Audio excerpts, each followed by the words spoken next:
अशहदु अन्ना मुहम्मदुर रसूलुल्लाह।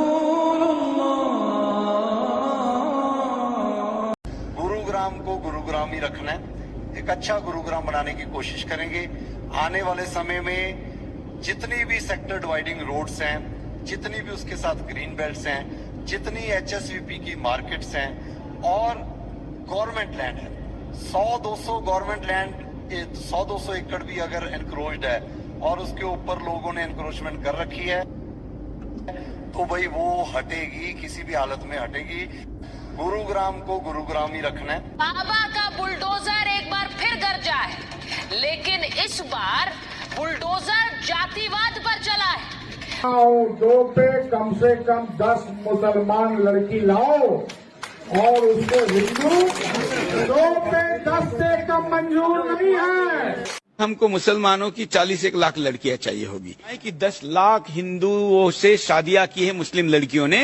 आने वाले दिनों में ऐसी बड़ी संख्या में मुसलमान हिंदू बनेंगे, उस अभियान को भी हम चला रहे हैं और बड़े पैमाने पर चलाएंगे।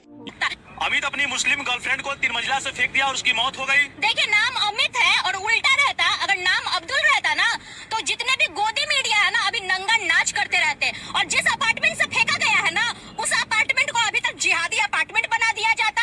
बोला जाता कि देखिए इस जिहादी ने किस तरह से फेंका होगा, कलमा पढ़ के फेंका होगा कि किस तरह से फेंका रहता। नंगा नाच करके गोदी मीडिया रखता। अमित अपनी मुस्लिम धर्म छोड़ के हम हिंदू धर्म को अपनाएं, पूजा पाठ अरे करने लगे। हिंदू तो ऐसा नहीं करता है कि आप मुसलमान हैं तो धर्म चेंज करें फिर आप ऐसा करें, ऐसा तो नहीं करता। वो मेरा करवाया धर्म चेंज। कैसे करवाया था? वो सब मतलब उन लोग का कहना था कि गंगा नहा करके आएगा, उसके बाद हमको फिर शुगर का मीट भी खिलाया है। हम सभी जिलों में अस्थायी डिटेंशन सेंटर बनाए जाएंगे जहां अवैध घुसपैठियों को रखा जाएगा। इसके बाद इनका सत्यापन कराया जाएगा। घुसपैठियों को नियम अनुसार उनके मूल देश वापस भेजा जाएगा। घुसपैठिए कितने निकले, क्यों जानना है आपको? अमित शाह जी हमेशा घुसपैठ की बात करता है, लेकिन अगर उनसे घुसपैठ को लेकर सवाल पूछते हैं तो इस तरह का जवाब मिलते हैं। लेकिन घुसपैठिए कितने निकले? बिहार में ही हमने देखा 65 लाख लोग निकाल कर साइड कर दिए। इसमें घुसपैठिए कितने हैं ये कब पता चलेगा, ये कब सार्वजनिक? मगर क्यों जानना है आपको? दादा, ये चुनाव के बाद वहाँ पर भी कमल खिलेगा। 2026 में ये ममता बनर्जी की सरकार को मूल समेत उखाड़ कर हम फेंक देंगे। स्पष्ट रूप से कहता हूँ वो हिंदू नहीं है, असल में हिंदू नहीं है, नहीं है, नहीं है। कितनी बार 108 बार कहूँ, 1008 बार कहूँ। सभी को जय श्री राम। ये हिंदू टेम्पल है आपका अपना झंडे वालान मंदिर में, और ये RSS की बिल्डिंग है यहाँ पर अपना झंडे वालान मंदिर में। ये मंदिर का इतिहास 1400 साल पुराना है। सन 1947 से हम यहाँ बैठे हैं और यहाँ पे मंदिर की सेवा कर रहे हैं। सभी श्रद्धालु सेवादारों को दिखाइए, सभी श्रद्धालु सेवादार यहाँ पे वेट कर रहे हैं कि किसी तरीके से कि RSS की कार्रवाई रुके। सिर्फ और सिर्फ RSS को पार्किंग चाहिए, सिर्फ पार्किंग के चक्कर में इस मंदिर को तोड़ा जाता है। क्या सही है? 1400 साल पुराना मंदिर सिर्फ पार्किंग के लिए तोड़ा जा रहा है। इस वीडियो में एक खूबसूरत बिल्डिंग देख रहे हैं और बिल्डिंग के पास एक मंदिर। अच्छा नहीं लग रहा होगा, इसी ने शायद इसको तोड़ा जा रहा है। कुछ लोग हैं जो कह रहे हैं कि बाबर ने मंदिर तोड़कर मस्जिद बनाई है, ये बनाई है, वो बनाई है, औरंगजेब रहमतुल्लाह अलैह ने ये किया है, वो किया है, मुगलों ने ये किया है, वो किया है। लेकिन मेरा एक सवाल है, इस सब जो हो रहा है। हाँ भाई, अंध भक्त और गोबर भक्त, ये तमिलनाडु का नजारा है। अब तुम बताओ, ये घरों से लेकर आए हैं, इसको मतलब इसकी रक्षा करने के लिए लाए हैं या फिर मंडी लेकर जा रहे हैं? अगर मैं गाली गलौज करूंगा ना, पता नहीं कहां से किस किस अंध निकलेगा। इसको शेयर कर। हाँ भाई, अंध भक्तों और गोबर भक्तों, ये तमिलनाडु का नजारा है। अब तुम बताओ, ये घरों से लेकर आए हैं, इसको मतलब इसकी रक्षा करने के लिए लाए हैं या फिर मंडी लेकर जा रहे हैं? कोई व्यक्ति केवल इसलिए महान नहीं हो जाता कि उसे एक महान पद मिल गया हो, एक महान सिंहासन मिल गया हो। सिंहासन किसी को महान नहीं बनाते देवी, महान तो बनाते हैं महान कर्म। जिस प्रकार केवल पुष्प की डाली पर होने से ही कांटों में सुगंध नहीं आती, उसी प्रकार केवल किसी आसन पर बैठने से व्यक्ति महान नहीं हो जाता। हाँ, यदि कोई महान व्यक्ति साधारण से आसन पर भी बैठ जाए तो वो साधारण आसन महान अवश्य हो जाता है। कोई भी सिंहासन सदा के लिए किसी का नहीं होता महादेव। हाँ, उस सिंहासन पर बैठने वाला ये प्रयास अवश्य करता है कि सिंहासन उससे कभी न छूटे। पर एक न एक दिन सिंहासन को उसे छोड़ना ही पड़ता है। विजय और पराजय का ये क्रम तो चलता रहता है दीदी, और चलता भी रहेगा।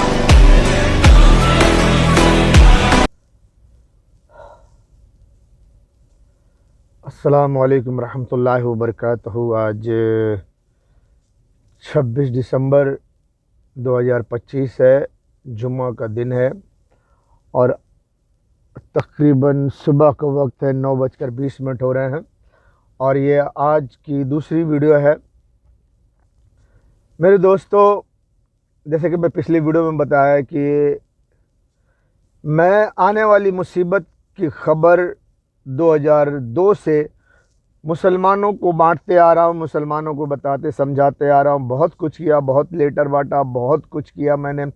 और 2016 से मैंने सरकारी अधिकारियों को हुकूमत के लेवल पर गवर्नमेंट के ऑफिसों में जा कर के, जैसा कि CID branch, commissioner office, SBI CID branch, police station, नेताओं की office, BJP, Shiv Sena, RSS, MNS और समाजवादी पार्टी के नेता जो अपने हैं, मुसलमान हैं, और दीगर बहुत सारे लोगों के पास गया। पूरे मुसलमानों के पास जाता था मैं, मस्जिदों में, उनकी ऑफिस में, मुसलमान जो नेता है उनकी ऑफिस में गया मैं। जैसे कि वो क्या नाम है, नाम ही नहीं याद आ रहा है, जो भी है, बहरहाल तो सबके पास दौड़ दौड़ कर मैंने उनको, लेकिन जब उस वक्त हिंदू मुसलमान नहीं हुआ था, इतना फितना फसाद नहीं हुआ था, तो उन्होंने मुझे इग्नोर किया। और बहुत सारे मुसलमानों ने तो मुझे झूठा मक्कार फरेबी का, कुछ ने कहा कि तुम फितना पैदा करना चाहते हो। मैंने कहा फितना पैदा करना नहीं चाहता, वक्त से पहले तुम्हें आगाह करना चाहता हूँ कि जब वक्त आने पर तुम ये तमाशा देखो तो होशियार रहो। यकीन करो कि आगे अगर ये हो रहा है तो आगे चलकर वो भी होगा जो मैं तुम्हें बता रहा हूँ। बहरहाल छोटे छोटे बड़े बड़े तो सब हो गए, अब बड़े बड़े आने वाले हैं। बड़े बड़े से होशियार हो जाओ अगर थोड़ा भी अक्ल रखते हो तो। इसमें मैं सिर्फ मुसलमानों को ही नहीं बल्कि पूरे हिंदुस्तान को कह रहा हूँ, और पूरे हिंदुस्तान के लोगों को ही नहीं बल्कि मैं हिंदुस्तान, पाकिस्तान, बांग्लादेश, अफ़गानिस्तान और नेपाल, श्रीलंका, ख़ास करके जो हमारे नज़दीक हैं, बांग्लादेश, हिंदुस्तान, पाकिस्तान, नेपाल, श्रीलंका, अफ़गानिस्तान, ईरान, ये जो खित्ता है ना, ये बहुत बुरी लपेट में आने वाला, जंग की लपेट में। अच्छा, उसकी तैयारी चल रही है, उसके लिए एक दिमाग से काम किया जा रहा है।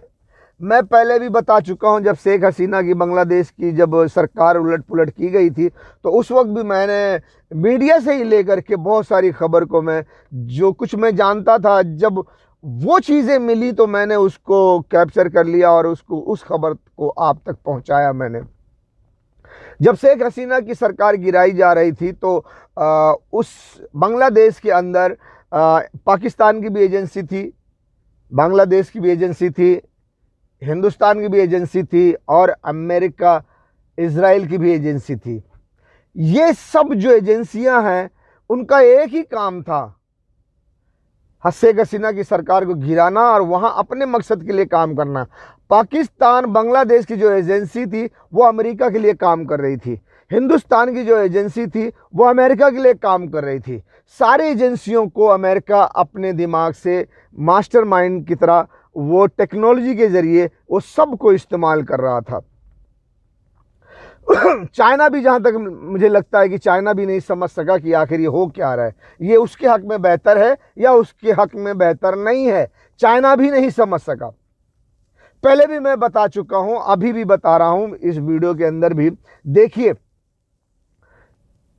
बांग्लादेश में जैसे सरकार पलटी हुई, वैसे वहाँ के मुसलमानों ने हिंदुओं का कत्लेआम शुरू कर दिया, हिंदुओं के घरों को जलाना शुरू कर दिया। मैं पूछता हूं कि जब शेख हसीना की सरकार थी तो हिंदुओं को घर को क्यों नहीं जलाया गया, हिंदुओं को क्यों नहीं मारा काटा गया? सरकार पलटने के बाद क्यों काटे? मुसलमानों को इस्तेमाल किया गया बांग्लादेश के, और हिंदुओं के घरों को जलाया गया, हिंदुओं को मारा गया, काटा गया। ये एक साजिश के तहत था, जो काम खुद हिंदुस्तान की सरकार करवा रही थी। बहुत सारे लोगों को मालूम हुआ कि हिंदुस्तान की पकड़ बांग्लादेश में पहले भी शेख हसीना के टाइम में बहुत मजबूत थी और आज भी है। मैं दावा के साथ कहता हूं, मुझे इसका ज्ञान है, बांग्लादेश में जो शुरुआत में और अभी भी हिंदुओं को काटा गया था, मारा गया था, जलाया गया था, ये एक साजिश के तहत बांग्लादेश के मुसलमानों को इस्तेमाल करके हिंदुओं को मरवाया गया। इसके पीछे खुद हिंदुस्तान की सरकार का हाथ है। और हिंदुस्तान कि सरकार अमेरिका इजराइल से मिलकर के ये सारे कांड करवाए गए और ये मिलकर की एजेंसियों ने ये सब जो अमेरिका और इजराइल का प्लान था, इस प्लान पर अमल किया गया। ये सारी एजेंसियों ने मिलकर के इस पर अहम कदम उठाया है और हिंदुओं को मरवाया है, हिंदुस्तान के हिंदुओं को भड़काने के लिए, हिंदुस्तान के हिंदुओं को इस्तेमाल करने के लिए। लेकिन ये कहा जाएगा कि भाई ये तो मुसलमान कर रहे, इसमें हिंदुस्तान का क्या हाथ? यही तो पॉलिटिक्स है, यही तो राजनीति है। पहले भी आपने हिंदुस्तान के लोगों को कह रहा हूं कि पहले भी आपने फिल्मों में देखा होगा, खास करके क्रांतिवीर में जो नाना पाटेकर की और डिम्पल कबाड़िया की फिल्म है, वो झोपड़े में विलन ही जाकर आग लगवाता है रात को और सुबह में वहीं जाकर गाड़ी से जाकर हाथ जोड़ता है और लोगों के घर बनाने का वादा करता है वगैरह वगैरह। रात को घर में आग लगवाते हैं, सुबह में जाकर हाथ जोड़कर खड़े हो जाते हैं, हम तुम्हारा घर बनवा देंगे, हमको वोट देना, हम तुम्हारे नेता हैं। तो ऐसा ही यही पॉलिटिक्स है। बांग्लादेश में हिंदुओं को मरवाने का जो है वो हिंदुस्तान की सरकार ने मरवाया है, हिंदुस्तान की सरकार ने मरवाया है, हिंदुस्तान की सरकार ने मरवाया, हिंदुस्तान की सरकार ने मरवाया है अमेरिका इजराइल से मिलकर। और अमेरिका इजराइल के ही एजेंसी पाकिस्तान की भी एजेंसी को इस्तेमाल कर रही थी और बांग्लादेश की भी एजेंसी को इस्तेमाल कर रही थी। लेकिन कल क्या होगा, ये सब कुछ कल तुम्हें किस राह पे, किस मोड़ पर ले जाके खड़ा करेगा, ये ना तो पाकिस्तान वाले जानते थे, ना बांग्लादेश वाले जानते थे। हिंदुस्तान की सरकार जानती है, अमेरिका और इजराइल की सरकार जानती है, क्योंकि ये मिलजुल कर प्लान करके ये काम कर रहे थे। अब मैं आपको खुलकर बताता हूं कि ये सब क्यों हुआ।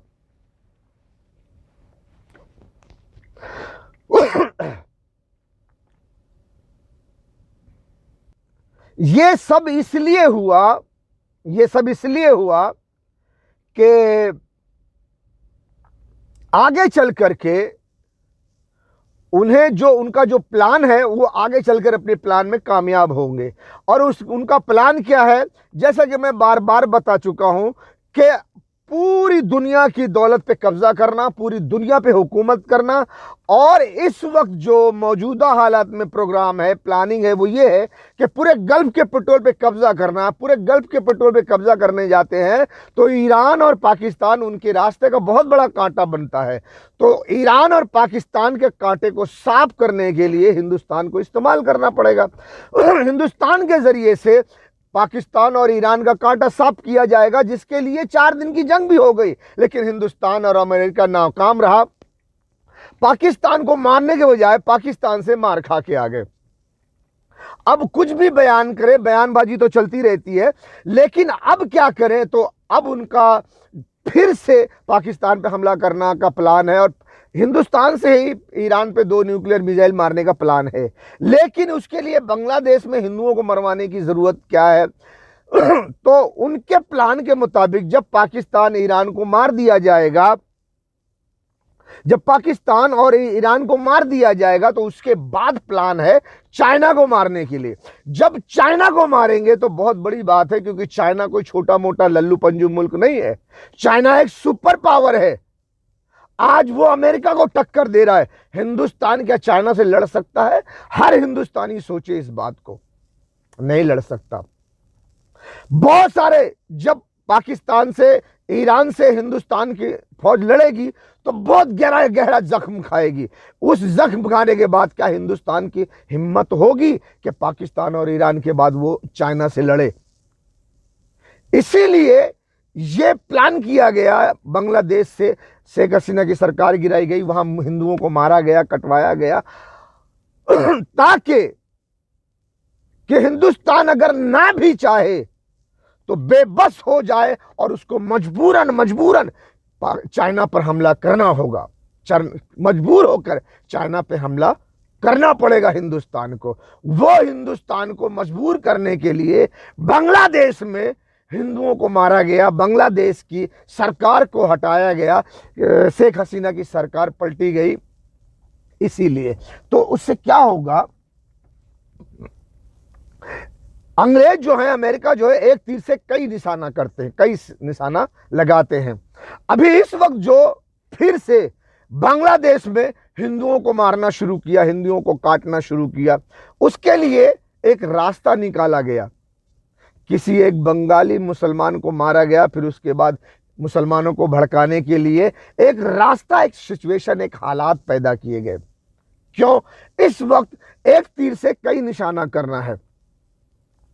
यहां पर हिंदुस्तान के हिंदुओं को भी भड़काना है, हिंदू मुसलमान का फसाद हिंदुस्तान में भी पैदा करना है और बांग्लादेश में भी करना है। इस खित्ते में दंगा फसाद फितना पैदा करना है। एक तो ये कि इस फितने से हिंदुस्तान को इस्तेमाल करना आसान होगा, पाकिस्तान, ईरान, बांग्लादेश के खिलाफ भी और चाइना के खिलाफ भी आसान होगा। और इसी फितने के जरिए से अमेरिका, यूएस, अमेरिका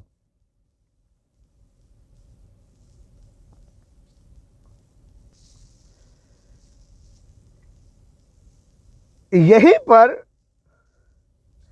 इसी फितनों को इस्तेमाल करके अमेरिका, यूएस अपनी फौज लेकर एंट्री करेगा। अमेरिका को हिंदुस्तान, बांग्लादेश, चाइना, इन तीनों मुल्कों के बीच में कहीं उसने जगह देखी होगी और वहां पर वो अपनी मिलिट्री लगाना चाहता है, फोर्स लगाना चाहता है। उसके लिए इस खित्ते में फितना, फसाद, मार काट, अशांति फैलाना आवश्यक है, जरूरी था।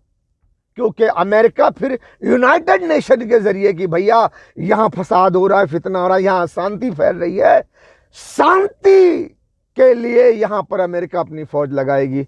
चाहे वो अमेरिका अपनी स्पेशल फोर्स लगाए या चाहे वो यूनाइटेड नेशन के नाम पर यूनाइटेड नेशन की फौज लेकर आए। लेकिन जब यूनाइटेड नेशन की भी फौज आएगी तो उसमें अमेरिका की भी फौज आएगी। ऐसे पकड़ो, ऐसे पकड़ो या ऐसे घुमा के पकड़ो, कैसे भी पकड़ो, वहां पर अमेरिकन सोल्जर का होना आवश्यक है। क्यों? जरूरत यह है कि जब हिंदुस्तान को इस्तेमाल करके पाकिस्तान, ईरान को मार दिया जाएगा, तब इसी हिंदुस्तान को इस्तेमाल करके चाइना को मारा जाएगा।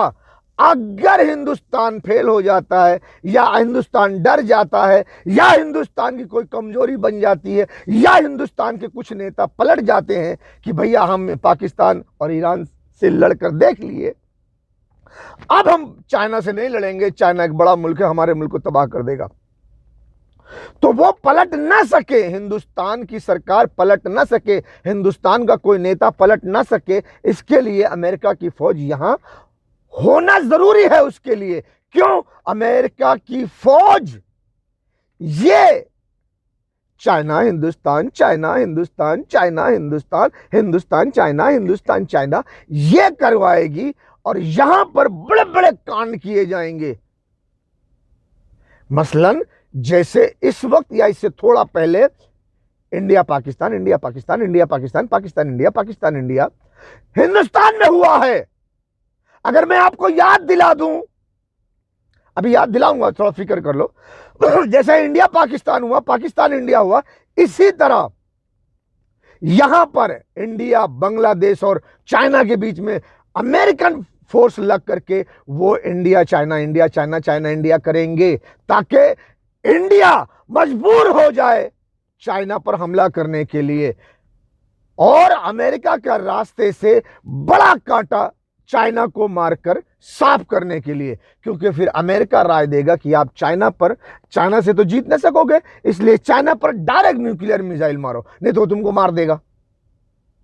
और चाइना पर न्यूक्लियर मिसाइल मरवा करके चाइना को खत्म किया जाएगा। और चाइना भी सोचेगा कि अगर मुझ पर मार सकते तो हम भी मारेंगे, तो वो कहां मारेगा? मारेगा तो इंडिया पे मारेगा। कहां मारेगा? मारेगा तो इंडिया पे मारेगा। तो वो चाइना भी इंडिया पे मारेगा, और चाइना को मारकर पाकिस्तान, ईरान, चाइना को मारकर इंडिया मिट्टी में मिल जाए, उसका नामो निशान मिट जाए अमेरिका के ठेंगे से। अमेरिका को क्या पड़ी है? पाकिस्तान, ईरान और चाइना को मारने के बाद हिंदुस्तान की जरूरत नहीं है, हिंदुस्तान की जरूरत नहीं है। इसलिए ये बांग्लादेश में हिंदुओं को मारा जा रहा है। क्यों हिंदुओं को बांग्लादेश में मारा जाएगा? और उन्हीं की एजेंसी, अमेरिका, इजराइल, हिंदुस्तान हुकूमत की ही एजेंसी और उनके पालतू कुत्ते, ये सब टेक्नोलॉजी इस्तेमाल करेंगे, माइंड इस्तेमाल करके, टेक्नोलॉजी ऐसा डिजिटल माइंड इस्तेमाल करके, ये हिंदुस्तान में हिंदू मुसलमान करके पूरे हिंदुस्तान को तैयार रखेंगे पाकिस्तान, ईरान और चाइना को मारने के लिए। इसके लिए हिंदुस्तान में हिंदू मुसलमान, हिंदू मुसलमान, हिंदू मुसलमान, हिंदू मुसलमान करना जरूरी है। हिंदू राष्ट्र बनेगा, राम राज आएगा, क्या आएगा? राम राज, हिंदू राष्ट्र, अखंड भारत बनेगा, अखंड भारत बनेगा, हिंदू राष्ट्र बनेगा, राम राज आएगा। इसके लिए जनता को उकसाया जाता है। जनता क्या कर रही है? राम राज की प्रतीक्षा कर रही है, अखंड भारत की प्रतीक्षा कर रही है, राम राज, हिंदू राष्ट्र बनने की प्रतीक्षा कर रही है, इंतजार कर रही है। मतलब इस नाम पर बहुत सारे हथकंडे छोड़े गए हैं, बहुत सारे एजेंसी के लोग छोड़े गए हैं, जो गौरक्षक भी हैं, हिंदू मुस्लिम करने वाले हैं, और हिंदुस्तान को अमेरिका के प्लान पर चलाने के लिए हिंदुस्तान को धक्का दे रहे हैं, पुश कर रहे हैं। हिंदू मुस्लिम, हिंदू मुस्लिम, हिंदू मुस्लिम, गौरक्षक, हम हिंदू राष्ट्रवादी, ये सब ये काम कर रहे हैं कि अमेरिका का जो प्लान है उस रास्ते पर हिंदुस्तान को ढकेल रहे हैं कि हिंदुस्तान फिर आगे चल करके जब चाइना पे हमला करेगा तो चाइना के हाथों मारा जाएगा। और हिंदू मुसलमान कौन कर रहा है? वही जो हिंदुस्तान के आम नागरिक हैं, जिनको अमेरिका की प्लानिंग का कुछ भी पता नहीं है, कुछ भी खबर नहीं है, वो हिंदुत्व के नाम पर वो बेवकूफ बनाए जा रहे हैं। मूर्ख है वो। मूर्ख कैसे हैं और कैसे बेवकूफ बनाए जा रहे हैं, मैं आपको ये भी बताऊंगा। ठीक है कि यदि आप सच्चे हो तो सच्चाई का रास्ता कौन सा है, अगर आप झूठे हो तो झूठ का रास्ता कौन सा है। आप जिस रास्ते पे चल रहे हैं वो झूठ रास्ता है, झूठा रास्ता है, गलत रास्ता है, अधर्म का रास्ता है, सत्य का मार्ग नहीं है। तो कैसे नहीं है मैं आपको वो भी बताऊंगा और आपके हिंदू धर्म की किताब से बताऊंगा। आप देखिए, तो अगले वीडियो में मैं आपको बताता हूं डिटेल में। तो ये प्लानिंग है कि हिंदुस्तान में हिंदू मुसलमान, हिंदू मुसलमान, हिंदू मुसलमान करके अमेरिका के बनाए हुए रास्ते पर जाना है। और इस वक्त बांग्लादेश में हिंदुओं को मरवाया जा रहा है। ये एक सिचुएशन बनाई गई है, एक हालात बनाए गए हैं हिंदू मुसलमान के, क्योंकि यहां पर एक तीर से दो निशाना होगा। एक तो इस खित्ते में अशांति फैलेगी, जिससे कि अमेरिका को यूनाइटेड नेशन के नाम पर बांग्लादेश और हिंदुस्तान और चाइना के दरमियान में अपनी फोर्स लगाने का मौका मिलेगा। बड़ी आसानी से आ जाएगा शांति वार्ता के लिए। भैया हम तो शांति चाहते हैं, लेकिन वो यहां अगर क्या करेंगे, फसाद करेंगे हिंदुस्तान और चाइना को लड़वाने का, और हिंदुस्तान के जरिए चाइना का मामला साफ करने का ये काम करेंगे आकर के। और दूसरा जो निशाना है, इस वक्त हिंदुस्तान की सरकार, अगर पूरे देश में सरकार मजबूत रहेगी तो अमेरिका का रास्ता साफ करना उसके लिए आसान होगा। इसलिए बंगाल की सरकार गिराने के लिए बांग्लादेश में हिंदू मुसलमान करने से यहां पर बहुत बड़ा फायदा होगा। पूरे बंगाल के हिंदुओं को उकसाया जाएगा। यहां पर एक तीर से दो निशाना, एक और यहां फितना पैदा किया गया है। मुसलमानों को उकसा करके, मुसलमानों में एक गद्दार नेता खड़ा करके बाबरी मस्जिद बनवाई जा रही है, जिसके जरिए यहां पर भी हिंदू मुसलमान होगा। और बांग्लादेश में हिंदुओं का कत्लेआम करके, वहां भी हिंदू मुसलमान करके, हिंदुस्तान में और बंगाल में हिंदुओं को उकसाया जाएगा। देखो, बंगाल में हिंदुओं को मारा जा रहा है, जिंदा जलाया जा रहा है, तुम्हें भी मार दिया जाएगा। ममता जी की सरकार को मूल रूप से उखाड़ कर फेंक दो, नहीं तो तुम काटे जाओगे। पूरा हिंदू, उनको तो ज्ञान नहीं है, अंदर की बातों का इल्म नहीं है। ऊपर ऊपर से जो दिखाई देता है, जो मीडिया पर अमेरिका से पैसा लेकर मीडिया वाले जो छाप रहे हैं, जो दिखा रहे हैं, बड़ा शोरगुल, अरे बांग्लादेश में हिंदुओं को जला दिया गया, मार दिया गया, हिंदुस्तान में, बंगाल में हिंदुओं तुम भी जला दिए जाओगे। देखो क्या हो रहा है। पर यह भी सोचो कि बांग्लादेश में कौन करवा रहा है। वही मुसलमान, बंगाली मुसलमान थे बांग्लादेश में। जब शेख हसीना थी तो हिंदुओं को क्यों नहीं काटे। ये हिंदुस्तान के हिंदू हैं। जब बीजेपी सरकार नहीं थी, अंग्रेजों को हिंदुस्तान की जरूरत नहीं थी, तब हिंदू मुसलमान में कोई लंबा चौड़ा इस तरह का फसाद क्यों नहीं हुआ। आज अंग्रेज अपने मतलब से करवा रहे हैं। इसके पीछे बड़ी बड़ी बड़ी बड़ी बड़ी बड़ी साजिश है। तो मेरे दोस्तों, अगली वीडियो में मैं आपको बताता हूं कि हिंदुस्तान के हिंदुओं को किस बात पर गौर करना चाहिए।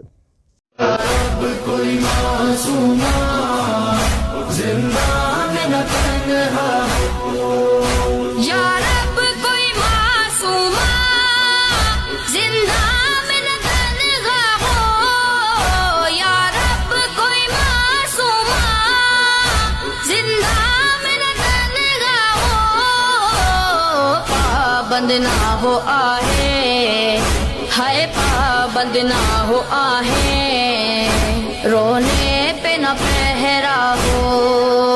या रब कोई मासूमा जिंदा में न तन्हा हो, या रब कोई मासूमा जिंदा में न तन्हा हो, या रब कोई मासूमा जिंदा में न तन्हा हो। पाबंद ना हो आहे, हाय पाबंद ना हो आहे, रोने पे न पहरा हो। या रब कोई मासूमा। क्योंकि ईरान पर डायरेक्ट अमेरिका इजराइल हमला नहीं कर सकते। अगर वो करते हैं डायरेक्ट ईरान पर हमला, तो ईरान पहली फुर्सत में इजराइल का नामो निशान मिटा देगा। इतनी मिसाइल्स उसके पास, इतने हथियार हैं। और वो इजराइल भी जानता है, अमेरिका भी जानता है, ब्रिटेन फ्रांस सभी जानते हैं, ऑस्ट्रेलिया भी जानता है। इसीलिए डायरेक्ट ईरान पर हमला कोई नहीं करेगा। क्यों? इजराइल खत्म हो जाएगा, इजराइल को सेव करना है। इसलिए ईरान को हिंदुस्तान से मारा जाए, हिंदुस्तान को इस्तेमाल करके ईरान को मारा जाए, ताकि ईरान अगर कोई जवाबी कार्रवाई करे तो वो हिंदुस्तान में करे, इजराइल सेफ रहे। इसीलिए ईरान को मारने के लिए हिंदुस्तान को चुना गया। कब जागोगे? वो बेचारे फरियाद कर रहे हैं, बुला रहे तुम्हें। कोई हाफिज कुरान आर्मी चीफ साहब रसूलुल्लाह की उम्मत कट रही है, लोग उनके आज़ा के टुकड़े चादर में समेट रहे हैं। तुम अपने एटम बम और मिसाइलों के साथ तमाशा देख रहे हो।